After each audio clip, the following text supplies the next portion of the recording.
a beaucoup parlé dans cette matinale jusqu'à présent avec les invités de Davos, de ce monde sans dessus-dessous, de cette nouvelle ère qui a commencé, a même dit Friedrich Merz, l'ancien de BlackRock, c'est dire comme le monde semble aujourd'hui bouleversé. Je crois d'ailleurs que c'est le sens de votre dernier article sur Réseau Voltaire, écrit il y a quelques jours. Oui. Moi, je vais attirer votre attention sur un des intervenants de Davos, Marc Carré, le Premier ministre canadien. Ouais. C'est l'ancien gouverneur de la Banque d'Angleterre, le Premier ministre canadien. Oui, Carnet. Ce monsieur a fait vraiment un discours très intéressant dans lequel il a repris les mêmes éléments que ceux que j'explique depuis maintenant 3 semaines, trois interventions sur votre antenne. C'est-à-dire, il a dit que le monde que nous avons connu, organisé autour de règles définies par le G7, ce monde est fini. Et il a reconnu, ça c'est très important, il a reconnu jusqu'à présent, ça nous avantageait. Et nous avons fermé les yeux parce que ça nous avantageait. Mais en réalité, ce monde formé par des règles que nous avions imposées, ce monde n'avait pas d'existence réelle. Et là, ce que Donald Trump a fait au Venezuela et au Groenland, ça met fin à ce monde ancien. Donc, nous revenons aujourd'hui au droit international que nous ne connaissons pas du tout, mais pas du tout. C'est ça. Le droit international, ce n'est pas ce que nous avons vécu depuis 50 ans. Depuis la guerre froide, nous faisons autre chose. Nous violons constamment le droit international. Et vraiment, je trouve que c'est important qu'un chef de gouvernement comme celui-là ait posé ça au début des réflexions à Davos. Alors, maintenant, je vais revenir sur un événement passé, ce qui s'est passé au Venezuela, parce qu'il y a du nouveau sur ce qui s'est passé au Venezuela. Ouais. On sait maintenant que Delcy Rodriguez, l'actuelle vice-présidente, qui est présidente par intérim, oui.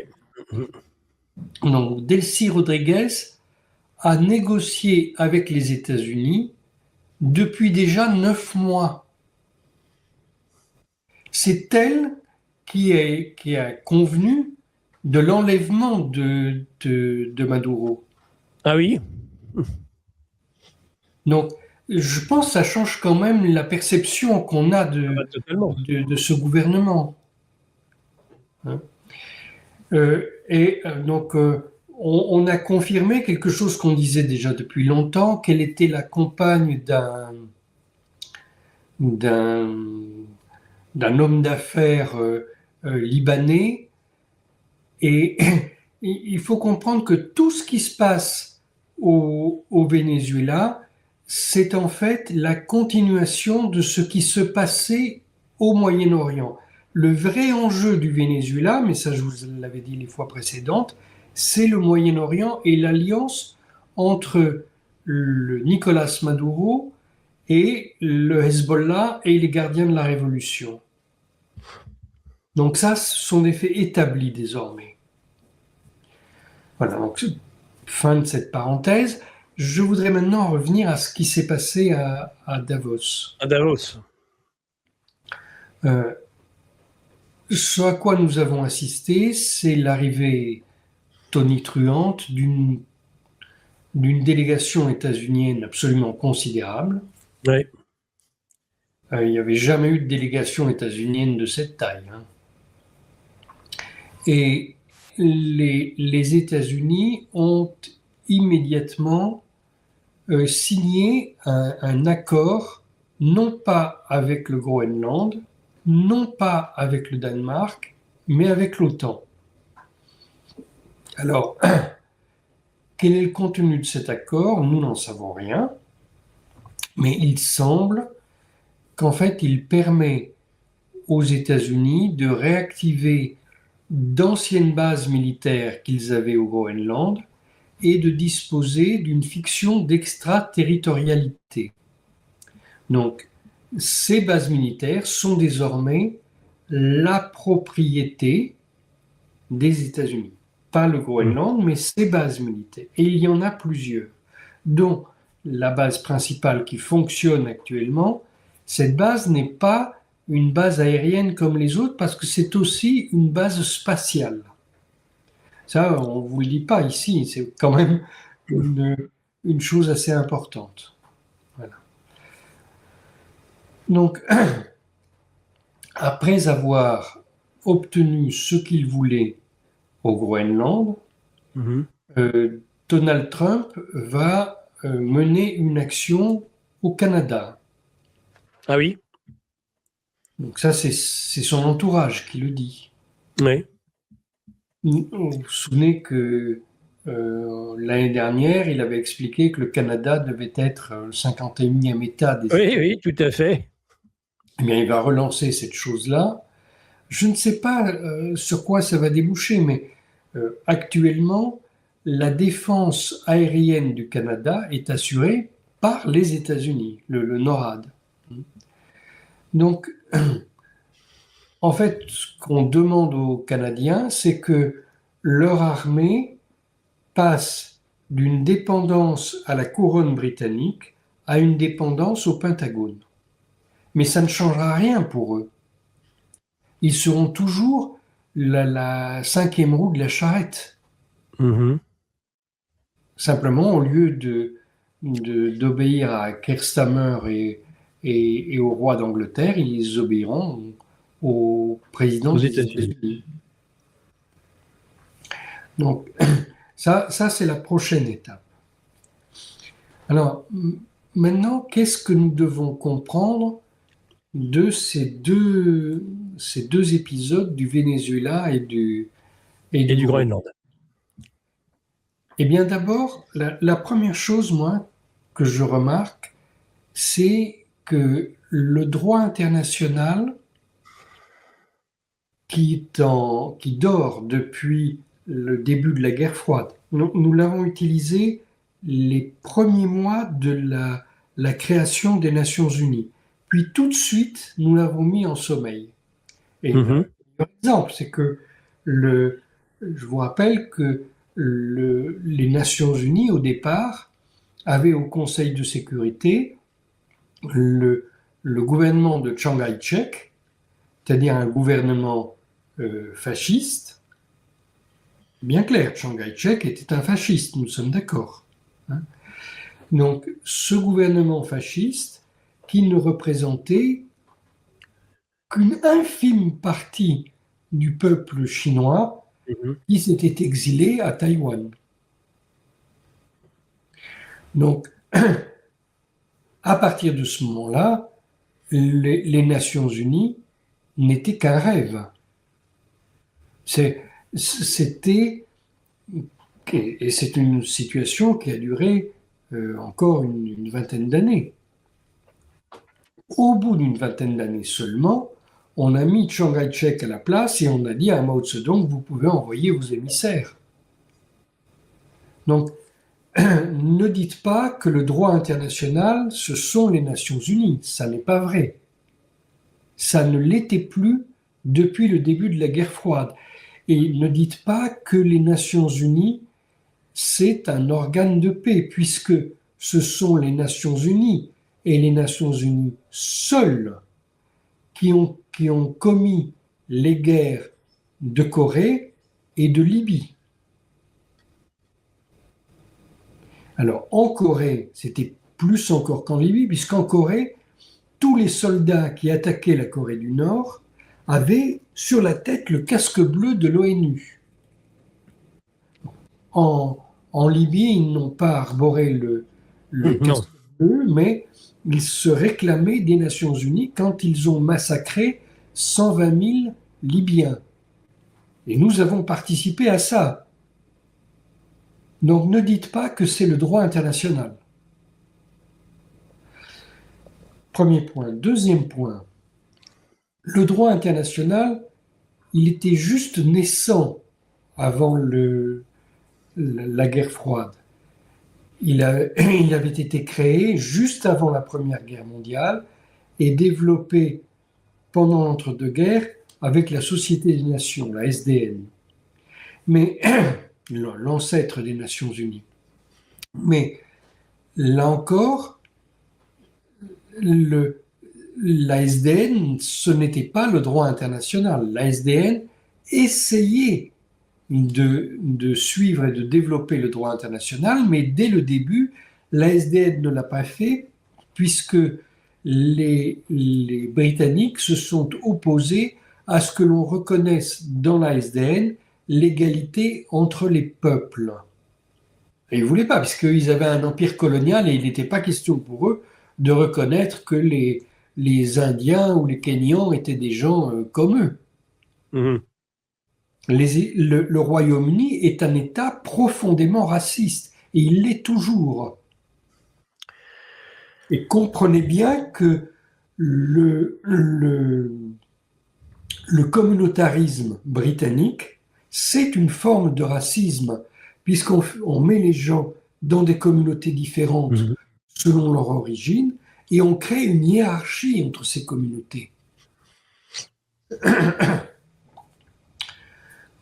Donc, le droit international, il est très difficile à comprendre puisque nous devons enlever toutes les couches que nous avons mis dessus. C'est exactement comme nous avons fait pour notre propre droit constitutionnel. Mhm. Actuellement, vous avez le Conseil constitutionnel qui vous explique que la fraternité, c'est inscrit dans la Constitution. Et que la fraternité, en fait, ça serait le fait de donner des allocations familiales. Mais c'est pas du tout ça. Hein, la fraternité, c'est le fait d'être frère au combat contre la dictature. Ça n'a rien à voir avec le fait de donner des allocations. Certes. Hein. Et l'extension auquel nous sommes livrés fait que on nous explique que 3 milliards d'individus peuvent recevoir l'asile politique en France. 3 milliards, c'est complètement aberrant. Donc, nous devons nettoyer notre propre droit constitutionnel si nous voulons revenir à l'esprit de la Constitution. De même, nous devons nettoyer le droit européen si nous voulons revenir à la Convention européenne des droits de l'homme et de sauvegarde des libertés fondamentales, celle du Conseil de l'Europe et de la Cour européenne des droits de l'homme de Strasbourg. Hein, cette cour, aujourd'hui, qui est depuis une vingtaine d'années, est aux mains de George Soros, cette cour s'est livrée à une lente dérive qui a juridiquement avalisé l'ensemble du droit de l'immigration pour n'importe qui. Et ça n'était pas au départ dans la Convention. Et ça n'est pas au départ dans notre Constitution. Eh bien, identiquement, lorsque nous disons Nicolás Maduro n'était pas le président du Venezuela aux yeux des États-Unis, ni d'ailleurs de la France. Qu'est-ce que ça implique? Ça implique que les États-Unis, s'ils s'estimaient menacés par Nicolás Maduro, qui, d'après eux, envoyait des drogues chez eux et constituait ainsi une menace pour leur propre peuple, à ce moment-là, les États-Unis avaient le droit d'intervenir au Venezuela pour contrer Nicolás Maduro. Pas pour envahir le Venezuela, qu'ils n'ont pas envahi, mais pour saisir Nicolás Maduro. Mhm. Eh bien, de la même manière, le monde fondé sur des règles, qui n'est pas le droit international, nous explique que le président Nicolas Maduro était le président effectif du Venezuela, puisque il gouvernait le Venezuela. Et donc, même si les États-Unis ne le reconnaissaient pas comme tel, il était le président du Venezuela. Ça, c'est le raisonnement de nos amis. Et j'ai un ancien collaborateur qui m'a tenu ce raisonnement. Mais non, pas du tout. Ça, c'est une extension, une manière de penser à laquelle nous nous sommes livrés et à laquelle la Cour internationale de justice, c'est-à-dire le tribunal interne des Nations Unies, s'est lui-même adonné au cours des dernières années. Mais ça n'est pas la réalité. Le droit international se contente de dire, aux yeux des États-Unis, il n'était pas le président du Venezuela. Donc, je vous invite à faire ce travail parce que nous devons vraiment comprendre avec quelles armes nous pouvons nous battre. Et le droit international, c'est quelque chose de très précis, mais de très restreint. J'ai expliqué la dernière fois, le droit international, ça n'est pas un code civil ou un code pénal. Il n'y a pas un code droit international, ça n'existe pas. Puisque le droit international, c'est exclusivement les engagements pris volontairement par chacun des États. Et il n'est tenu de se conformer qu'aux engagements qu'il a pris publiquement. Si c'est des négociations secrètes, ça ne regarde personne. Ce sont des arrangements. Mais si vous signez en public un traité, vous devez vous y conformer. C'est la base du droit international, c'est le respect de la parole donnée.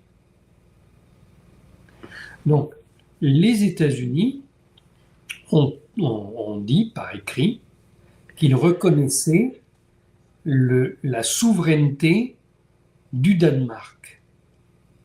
Du Danemark, pas du Groenland. Le Groenland, ça n'est pas le Danemark. Et nous disons que c'est un ensemble, parce que nous vivons dans un rêve qui dure depuis très longtemps, où nous pensons par exemple que la Polynésie ou la Kanaki, la Nouvelle-Calédonie, c'est le territoire français. Pas du tout. Nous occupons ces colonies. Ça n'est pas pareil. Et le Danemark occupe sa colonie qui est le Groenland. Alors, nous ne devons pas quitter là instantanément toutes nos colonies, mais nous leur devons le respect. Et s'ils demandent que nous partions, nous devons partir. Donc, c'est pas le cas. C'est pas le cas aujourd'hui. C'est pas le cas aujourd'hui. Aujourd'hui, nous, par exemple, en Kanaki, nous avons organisé des élections en Kanaki pendant la période de deuil des Kanaks. Donc, ils n'ont pas participé à ces élections et nous disions, vous avez perdu les élections, alors on fait ce qu'on veut. Mais c'est n'importe quoi, ça. Le premier devoir de la puissance occupante, c'est de respecter la culture locale. Et nous savions que les Kanaks avaient ce deuil qui durait un mois chez eux, et donc ce deuil les empêchait de participer à la campagne électorale et de participer au scrutin lui-même. Donc, ça, c'est la manière dont nous ne respectons pas la culture des gens chez qui nous sommes les hôtes. Les Kanaks nous reçoivent. C'est pas nous qui les occupons. Hein, on doit changer ça dans notre tête. Et donc, si, quand ils nous reçoivent, ils pensent que nous sommes en trop, ben oui, nous devons partir. Et là, j'attire votre attention sur un événement dont personne n'a parlé en France, qui est la rétrocession des îles Chagos à l'île Maurice par le Royaume-Uni. Vous savez, les îles Chagos, c'est là où il y a une très grande base militaire, Diego Garcia, Oui, Diego Garcia. alors, qui est une base militaire britannique et sous-louée partiellement aux États-Unis. Alors pour les États-Unis, c'est une énorme base gigantesque. Et il y a eu depuis plusieurs années des négociations menées aux Nations Unies. Finalement, le Royaume-Uni a décidé de restituer les îles Chagos qu'ils occupaient.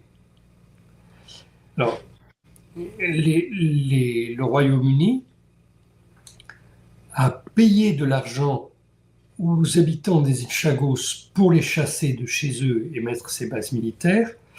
Et là, dans l'accord de rétrocession, le Royaume-Uni va payer un loyer annuel pour maintenir cette base militaire en territoire mauricien.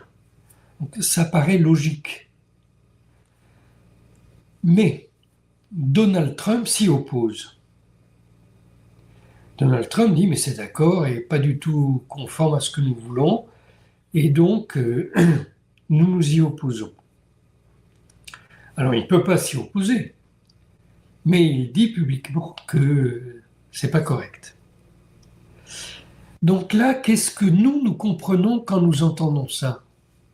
Nous comprenons, bien, Donald Trump est un colonialiste. Et il veut coloniser les îles Chagos. Mais pas du tout. Ça n'est pas du tout le problème. Ça nous renvoie à un autre traité signé par les États-Unis et à un autre traité encore signé par l'île Maurice. Donc, les États-Unis ont signé le traité de non-prolifération nucléaire. Vous savez que ce traité fait qu'ils n'ont pas le droit d'exporter leurs armes nucléaires. Ils doivent les garder chez eux. Alors, ils violent ce traité, puisque les armes nucléaires, par exemple, il y en a en Italie ou en Belgique. Ce sont des armes nucléaires des États-Unis, avec des soldats des États-Unis et des avions des États-Unis qui vont décoller et envoyer ces bombes nucléaires quelque part en Europe centrale. Bon. Il se trouve qu'il y a aussi des bombes nucléaires des États-Unis sur les îles Chagos. Or, l'île Maurice, de son côté, a signé un traité qui fait que l'Afrique est une zone exempte d'armes nucléaires. Donc, si les îles Chagos deviennent mauriciennes, les États-Unis ne pourront pas continuer à y avoir des bombes atomiques. C'est ça le vrai fond du problème. Ça, c'est le droit international. Donc, j'insiste là-dessus parce que donc, le droit international, c'est l'interdiction pour n'importe qui de maintenir des armes nucléaires en Afrique, puisque les États africains s'y sont tous opposés. Mais le droit international, c'est aussi l'interdiction de coloniser des États. Mais jamais les États-Unis n'ont dit qu'ils allaient coloniser les îles Chagos, pas plus qu'ils n'ont dit qu'ils allaient coloniser le Groenland. Alors je rappelle aux internautes qu'ils peuvent poser des questions et qu'il y a un super chat qui, moyennant un don, permet que la question soit posée ensuite, ou à moins que je trouve des questions intéressantes, dans le chat à Thierry Messant, puisque nous sommes en direct, contrairement à ce que j'ai vu être une rumeur à un moment donné. Si, on est absolument en direct actuellement avec Thierry Messant. Est-ce que vous avez terminé là cet élément de développement ou est-ce qu'on peut passer j'aurais aimé que vous vous interrogiez sur le conseil de paix de Trump. Qu'est-ce que ce conseil de paix? Est-ce que justement il va bouleverser les relations internationales et est-ce que cela va permettre d'aller justement vers ce monde multipolaire de grande influence?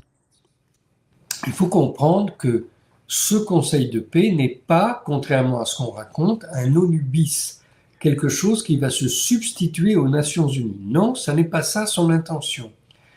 Alors, ce Conseil de paix, il a une légitimité, celle que lui a donnée le Conseil de sécurité des Nations Unies pour régler le problème à Gaza. Les statuts qui ont été promulgués par la Maison-Blanche, la charte, cette charte ne parle pas de Gaza. Donc il est évident que les États-Unis constituent ça pour Gaza, mais avec l'idée qu'ils peuvent en faire autre chose après. Cette autre chose, ça n'est pas se substituer aux Nations Unies. Tout simplement parce que la Russie et la Chine ont déjà dit que eux, ils veulent maintenir les Nations Unies. Donc ça va continuer. Mais nous voyons bien qu'il n'est pas possible de réformer les Nations Unies. Ou en tout cas, ça va demander beaucoup de temps. Donc Donald Trump, qui par ailleurs a réglé ce cessez-le-feu à Gaza et en même temps des cessez-le-feu dans 7 autres conflits, Donald Trump souhaite pouvoir régler encore d'autres conflits, mais cette fois-ci en y associant d'autres États. Donc ça sera la mission de ce Conseil de paix. Si jamais il arrive à se réunir, parce que je ne crois pas qu'il puisse se réunir avec les statuts actuels. Ces statuts sont inacceptables pour les Russes et les Chinois, puisqu'ils donnent des pouvoirs quasi illimités à leur président Donald Trump. Donc il faudra d'abord amender cette charte et puis après il y aura l'adhésion de la Russie et de la Chine, mais après seulement. Voilà. Donc ce conseil tel qu'il a été lancé, c'est quand même un peu une usine à gaz, hein, parce que il y a la réunion des chefs d'État et de gouvernement, un secrétariat qui est en fait ce qu'on appelle le conseil exécutif, mais ce secrétariat, il est composé uniquement de personnalités des États-Unis et de Tony Blair. Bon, donc adhérer à cette chose-là, c'est adhérer à un organisme privé des États-Unis.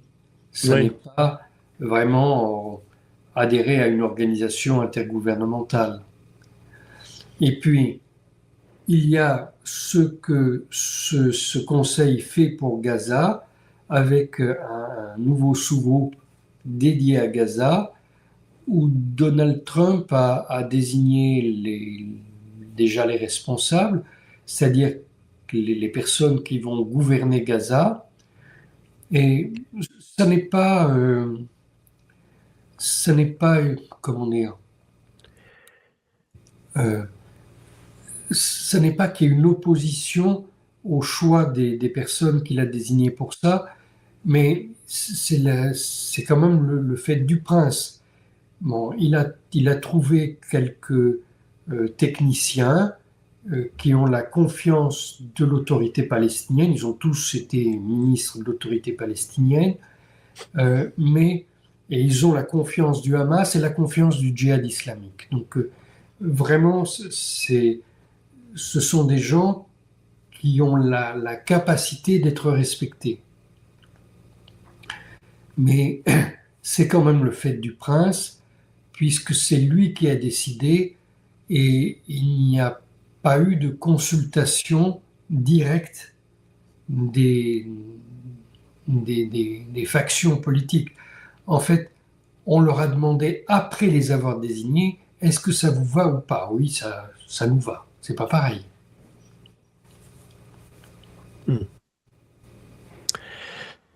Bien.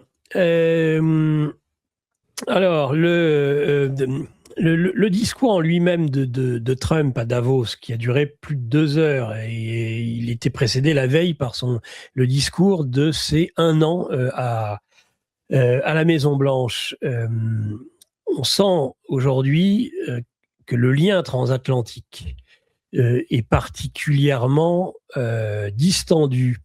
Il y a même des critiques fortes de Donald Trump contre l'Union européenne et il dénonce le fait que de nombreux pays européens sont aujourd'hui méconnaissables. Est-ce que c'est une façon de mettre un coup de pied dans la fourmilière de l'Union européenne et est-ce que vous continuez à dire que l'Union européenne, finalement, comme l'OTAN d'ailleurs, sont menacés dans leur survie aujourd'hui? Oui, absolument. Ils ne sont pas menacés dans leur survie, ils ont terminé leur vie. Ils n'ont plus de raison d'être.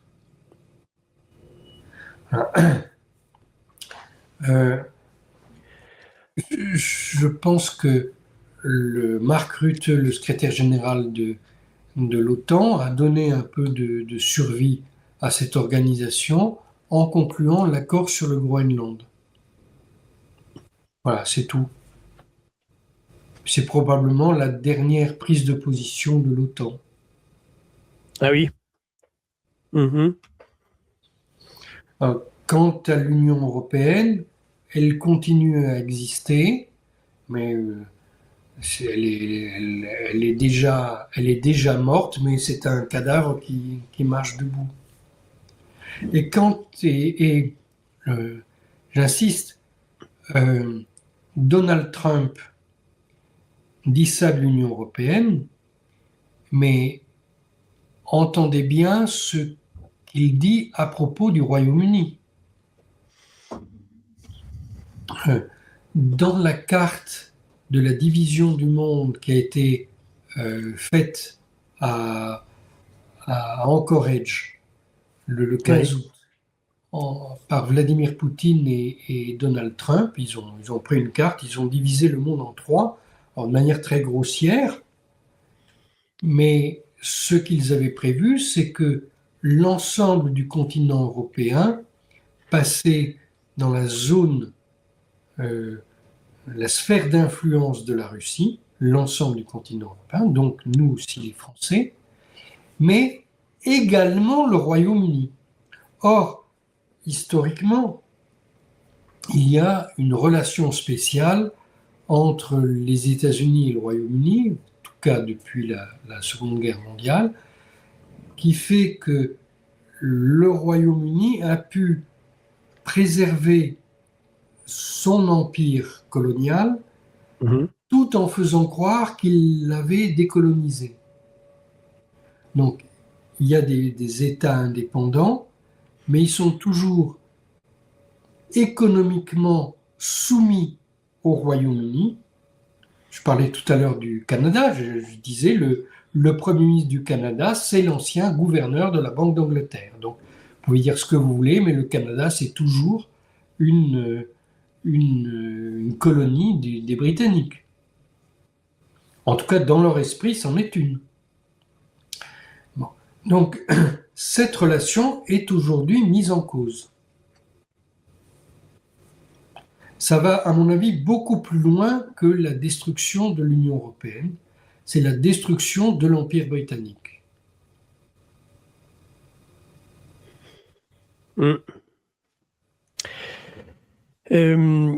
Thierry Messant, j'ai vu, on remercie d'ailleurs Marc pour son don de 2 €, qui pose une question qui revient sur ce que vous avez dit de Chiang Kai-shek, fasciste. Pourquoi, selon vous, Chiang Kai-shek est-il fasciste? C'est cette question d'un auditeur. Mais parce qu'il avait instauré un type de dictature à Taïwan. Alors, au début, c'était juste un général qui a tenté de libérer, aux côtés des communistes, de libérer son pays. Mais quand il s'est replié à Taïwan, il a installé une dictature avec l'aide de la CIA. Il a installé une école de torture de la CIA chez lui, un truc gigantesque. Il a assassiné un nombre considérable de ses concitoyens.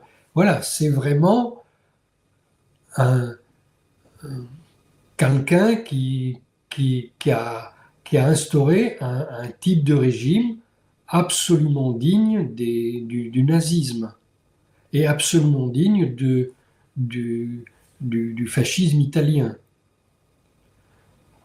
Alors, il a lui-même, son fils a pris sa succession et a continué cette dictature. La démocratie n'a pu s'installer que des années plus tard. Aujourd'hui, Taïwan est une démocratie, il n'y a pas de doute là-dessus.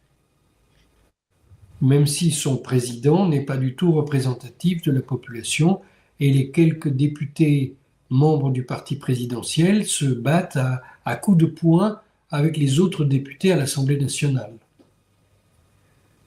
Tout à fait. Alors, on a des questions dans le chat nombreuses sur. On en avait déjà parlé là, il y a 2 semaines et on s'était dit, eh bien peut-être dans 15 jours ou pas, à l'époque, à savoir le risque de guerre en Iran. On pensait que les choses avaient repris une certaine sérénité et on apprend hier soir que eh bien, Trump annonçait envoyer une armada importante en direction de l'Iran. Est-ce que, alors qu'il vient de créer un comité de paix, est-ce que Trump, en tant que grand chef de ce comité de paix, va-t-il s'empresser de faire la guerre à l'Iran demain, comme un certain nombre d'intervenants sur GPTV peuvent le dire depuis quelques jours? Peut tout à fait faire ça, mais pas de n'importe quelle manière.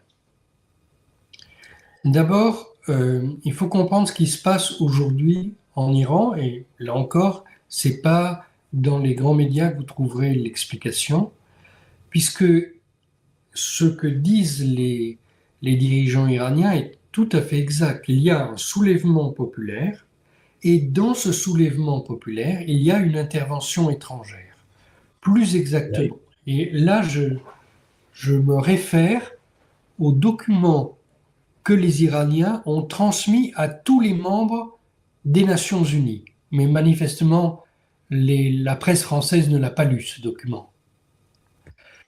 Ils y expliquent que les immeubles qui ont brûlé, les gens que l'on a massivement assassinés, ceux que l'on a décapités dans ces manifestations, l'ont été par Daesh.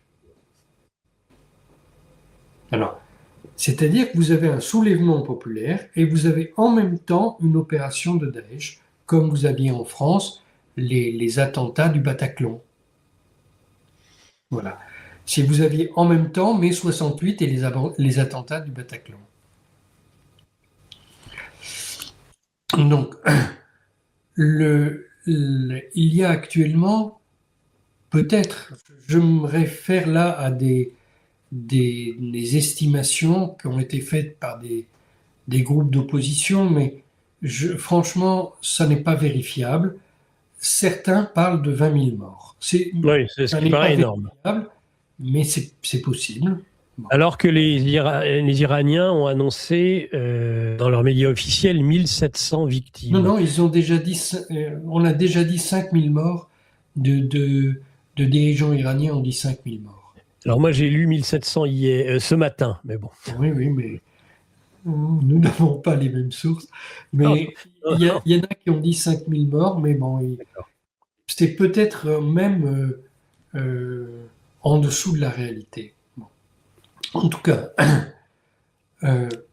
les États-Unis seraient en droit d'intervenir s'ils étaient appelés par des gens en Iran ou si l'Iran menaçait de les attaquer. Mais l'Iran ne les menace pas du tout. Et d'ailleurs, l'Iran a demandé la réouverture des négociations secrètes qui avaient débuté à Oman et avaient été interrompues. Alors il faudrait qu'il y ait des responsables politiques en Iran qui demandent l'intervention des États-Unis. Oui. Pour le moment, il n'y en a pas. Pour le moment, d'ailleurs, c'est le vrai problème. Il faut comprendre comment fonctionne ce pays. S'il y avait une intervention militaire, on ne pourrait que décapiter complètement le pays. Mais on ne pourrait pas changer son fonctionnement. Parce que, là je m'appuie sur mon expérience de ce pays,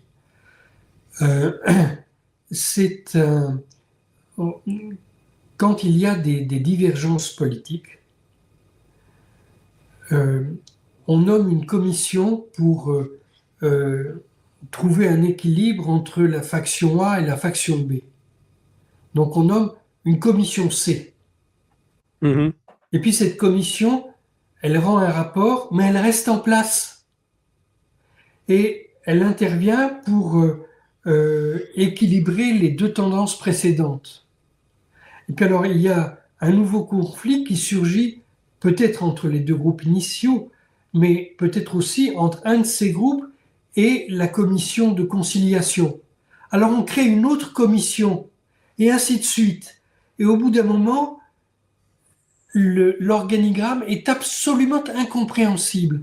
Et si vous voulez prendre une décision, vous devez obtenir l'assentiment de tous les autres groupes, et donc il vous faut non pas une, non pas deux, mais 50 signatures pour prendre la moindre décision. Et donc on ne peut plus décider quoi que ce soit. Ça n'est pas du tout le fait que un groupe soit au pouvoir, c'est le problème qu'il y ait trop de groupes au pouvoir. Mais beaucoup trop. Et on ne peut pas comprendre comment ça marche tant qu'on n'a pas été se confronter à cette chose-là. Moi, je raconte cette histoire. Quand je suis arrivé la première fois en Iran, j'étais invité par le président de la République. Ouais. Et j'ai été arrêté et séquestré à l'aéroport par une autre fraction. C'est incroyable comme truc. Vous n'imaginez pas ça dans n'importe quel autre régime dans le monde. Ça ne peut exister qu'en Iran. Et si vous voulez aider les Iraniens, il ne faut pas changer des gens au pouvoir. Il faut qu'il n'y ait qu'un seul pouvoir et éventuellement un ou deux contre-pouvoirs, mais pas ce système abracadabrantesque. Je ne sais pas si j'ai répondu à votre question. La question, c'est est-ce que revenir quand même, il y a en effet ce qui se passe à l'intérieur de l'Iran, mais c'était surtout sur la volonté de Trump d'en découdre. Oui, finalement. alors, Trump n'aime pas les Iraniens, ça c'est assez clair. Il s'est jamais entendu avec eux, absolument jamais. Et il a même fait quelque chose d'assez détestable, puisque il a annulé la signature de son prédécesseur à l'accord nucléaire qui avait été signé avec l'Iran. Oui. Donc il avait le droit de faire ça, mais c'est quand même quelque chose de difficile à admettre. En tout cas pour les Iraniens, c'était incompréhensible. Alors, là, je renvoie encore, le droit international, c'est ça, tout le monde a le droit d'être différent. C'est ça la multipolarité, tout le monde a le droit d'être différent. Et notre esprit doit s'habituer à ce que tout le monde soit différent et tout le monde se soumet à des règles différentes. Donc, les États-Unis, qui sont le pays des cow-boys et pas du tout des gens comme nous n'avons pas la même culture que les États-Unis. Les États-Unis peuvent décider d'intervenir en Iran au nom de l'intérêt des Iraniens. Oui. Mais je ne pense pas qu'ils le feront. Parce que ça, c'est la manière dont les Britanniques ont justifié lorsque, au nom de leur empire, ils ont attaqué la Grèce ottomane. Ils ont dit nous allons libérer les Grecs de la colonisation ottomane et donc on va les coloniser nous-mêmes. Mhm.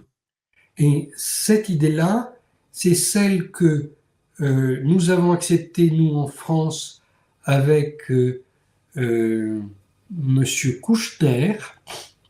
Monsieur Kouchner, qui était ministre des droits de l'homme en France. Alors, non pas les droits de l'homme au sens de la Révolution française, mais les droits de l'homme au sens de la Bill of Rights des États-Unis, ce qui est deux choses complètement différentes. Et je vous rappelle que pendant la Révolution française, il y a eu le livre le plus lu, c'était le livre sur les droits de l'homme, qui avait été écrit par un Britannique devenu états-unien et qui a lancé la révolution contre les Britanniques aux États-Unis, et qui, après cela, est devenu député en France. Donc cet homme, il a écrit un livre sur les deux conceptions des droits de l'homme et le fait que ce sont deux conceptions incompatibles. Alors ça s'appelle droits de l'homme des deux côtés. Donc encore pas tout à fait, parce que nous disons, en principe, les droits de l'homme et du citoyen, tandis que les États-Unis et les Britanniques disent uniquement les droits de l'homme tout court. Ouais. Donc les droits de l'homme tout court, c'est on ne torture pas les gens dans les commissariats, c'est ça. Hein? Tandis que les droits de l'homme et du citoyen, c'est chaque citoyen peut participer au gouvernement collectif. C'est deux concepts tout à fait hétéroclites. Évidemment. Voilà. Bon. Donc, si les États-Unis interviennent en Iran, ils doivent absolument veiller à ne pas renverser un gouvernement pour en mettre un autre. Ça serait la manière de faire des Britanniques et désormais, depuis Monsieur Kouchner, la manière de faire des Français. Mais ça n'est pas le droit international. D'autant que les États-Unis ont reconnu le gouvernement iranien. Oui. Ce n'était pas le cas du gouvernement vénézuélien. Oui, et donc c'est bien ce qu'on peut penser, c'est-à-dire et moi c'est la question que je pose depuis le début, si Trump attaquait l'Iran, il le ferait au nom d'un certain nombre de principes qui ont fait justement ce faux droit international de ces dernières décennies et le globalisme, le mondialisme, tel qu'on a pu le voir par exemple dans les attaques absolument hors ONU de bombardements en ex-Yougoslavie. À moins qu'il ne trouve une raison locale de gens qui lui demandent d'intervenir. Oui, c'est ce que vous dites. Ça, on peut toujours trouver, mais ça, c'est toujours... Non, on ne peut pas trouver, parce que celui qui fera ça aura la responsabilité de cette intervention. Et pour les Iraniens, celui qui fera ça sera un ennemi. Hein. Ça, c'est sûr. Ouais. Les Iraniens oui. sont extrêmement nationalistes. Hein. C'est pas comme les Français. Hein. Ouais. Ils n'ont pas été abrutis par des années de guerre froide d'américanisation de la société. Alors, je remercie Catherine qui me donne un autre chiffre du nombre de victimes. Et en effet, c'est bien celui que j'avais lu, mais ce ne sont pas les mêmes sources que celles de Thierry Messant. Catherine nous dit 3117 morts, terroristes compris.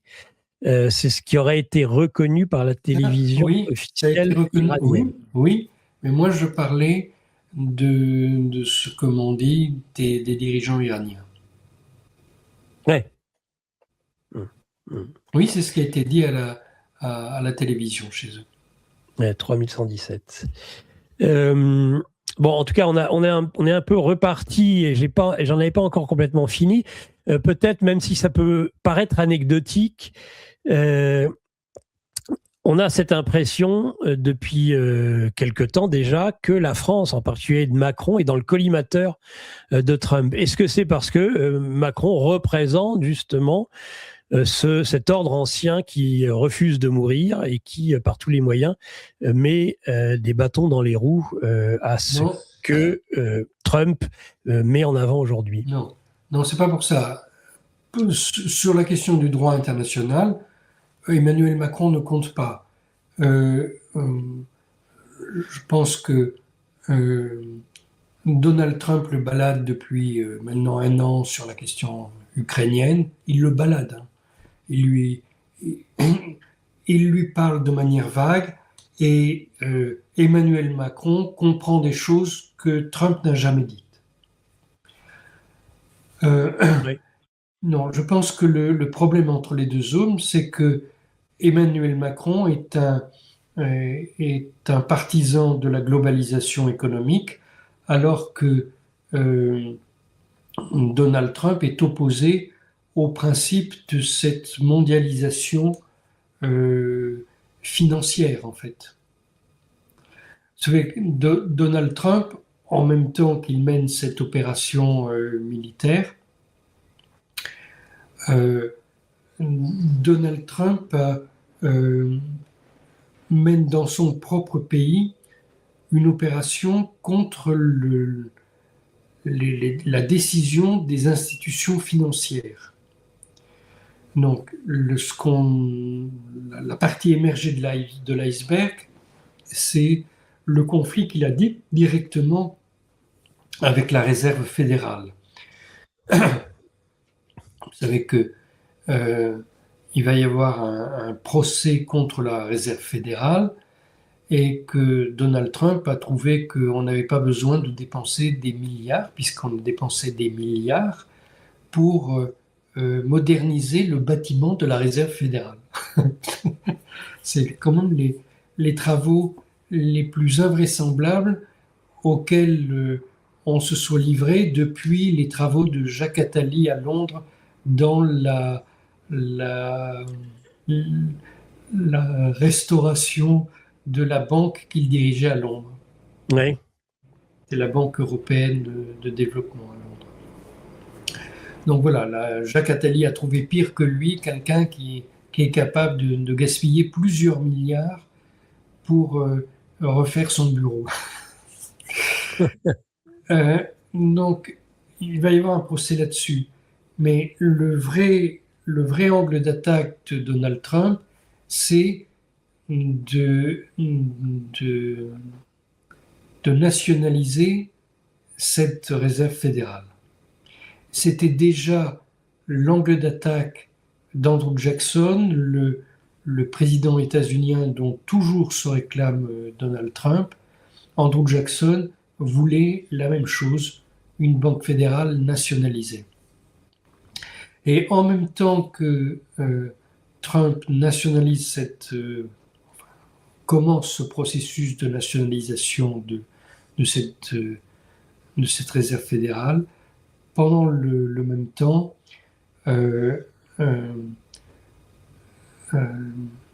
Trump a demandé aux grandes banques aux États-Unis de vendre les maisons individuelles qu'elle possède. Parce que, bon, comme dans tous les pays, les grandes banques, pour assurer le, la stabilité de leurs avoirs, possèdent des biens immobiliers. Et aux États-Unis, elles possèdent 2 ou 3% des biens immobiliers, des habitations des gens. Mais dans certaines villes, elles possèdent beaucoup plus. Il y a des villes où elles possèdent 25% des appartements disponibles. Donc lui, il dit ça doit s'arrêter parce que ces banques euh, pratiquent des loyers qui leur rapportent de l'argent, mais qui sont tout à fait au-dessus du pouvoir d'achat de la population. Puis il y a une troisième opération que Donald Trump mène, qui est contre les cartes de crédit. Donc il a mis en cause le fait que aux États-Unis, il y a une multiplication des cartes de crédit à la consommation. Dans n'importe quel magasin, vous donne une carte de crédit et vous pouvez consommer et c'est retiré sur votre compte en banque plus tard. Mais les taux de ces cartes de crédit, Donald Trump voulait les réduire à 10%. C'est déjà absolument gigantesque. Hein. Il faut savoir qu'il y a des magasins qui pratiquent des crédits à 30%. À 30%, c'est absolument horrible. Les États-Unis sont des vaches à lait que les banques maltraitent tous les jours. Voilà, c'est à ça qu'ils s'en est pris. Et évidemment, peut-être il fait ça en prévision des élections qui auront lieu seulement dans 9 mois, mais c'est peut-être maintenant qu'il commence cette opération parce qu'il y arrivera, espère-t-il, avant les élections de mi-terme. C'est la seule échéance interne qu'il ait.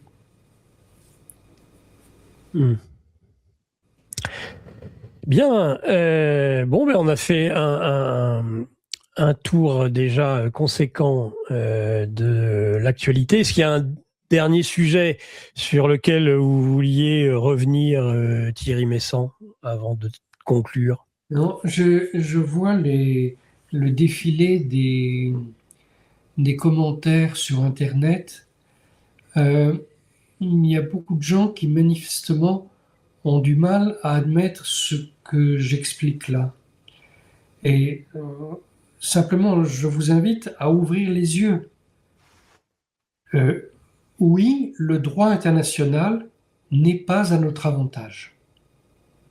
Il n'est pas à notre avantage. Mais il est à l'avantage de tous les peuples qui ont été opprimés ces dernières années. Le droit international n'autorisait pas de massacrer les Irakiens. Le droit international ne nous autorisait pas à massacrer les Libyens. Vous voyez, ce droit international, il est humainement bien supérieur aux règles auxquelles nous nous sommes toujours conformés, ces dernières années tout au moins. Il nous protégera moins et il nous fait entrevoir des perspectives qui bouleversent le monde, des perspectives qui sont difficiles à admettre pour nous. Et si nous regardons les choses avec le sens des proportions, nous devons admettre que ce qui se passe aujourd'hui est meilleur pour les gens que ce qui se passait hier.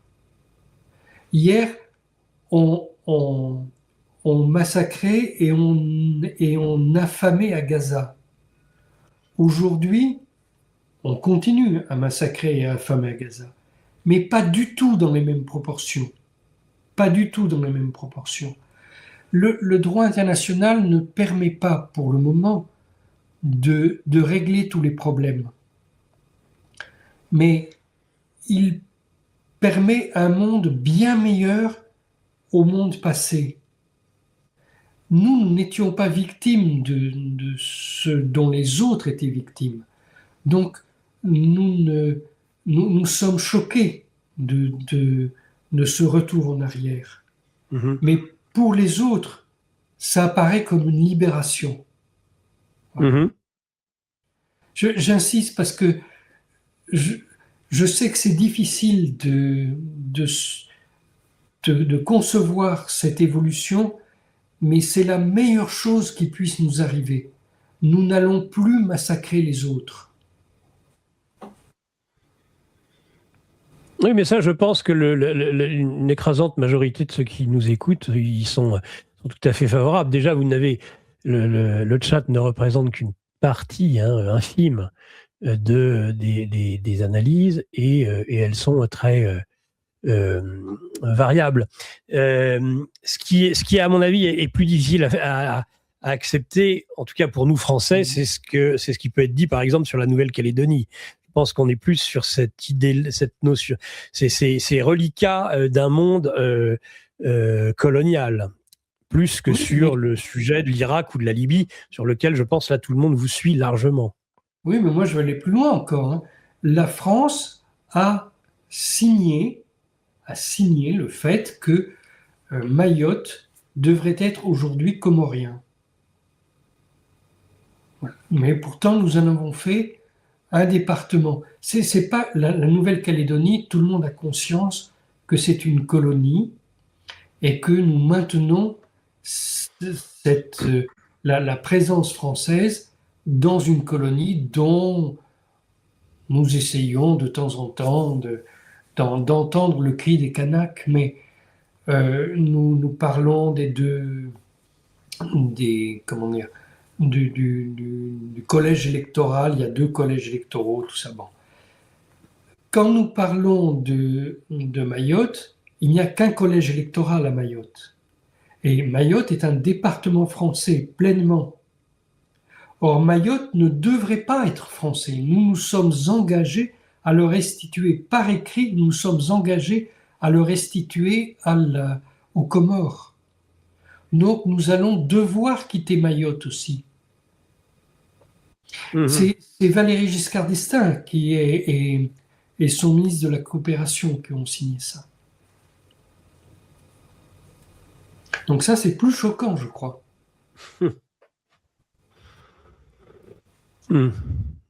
En tout cas, sur les notions de droit international, je pense que votre avis, et votre analyse plutôt que votre avis, est partagé par un grand nombre.